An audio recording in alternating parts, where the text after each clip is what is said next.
2025年9月29日星期一，居港杨氏龙显宫举行的圣诞庆典庄严隆重，众多信众齐聚一堂，满怀感恩之心，共同礼敬武神lak西公。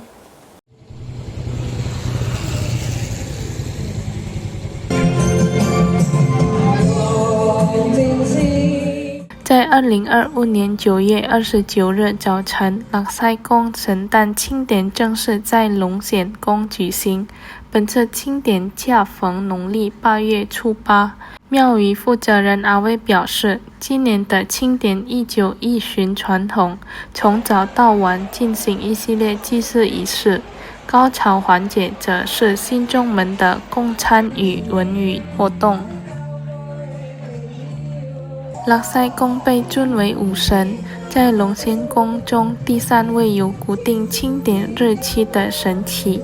第1位是关帝公，其圣诞在农历正月15；第2位是一神天色宫，其庆典在农历5月15，而lak西公的庆典则落在农历8月初8。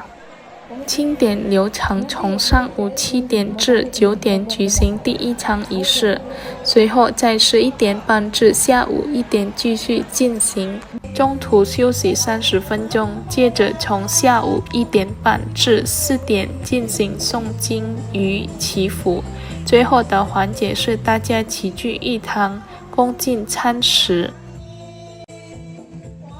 阿威强调，这一圣诞庆典每年都会依照农历举行，核心是通过一系列祭祀，表达信众的感恩之情，并祈求平安、健康与财运。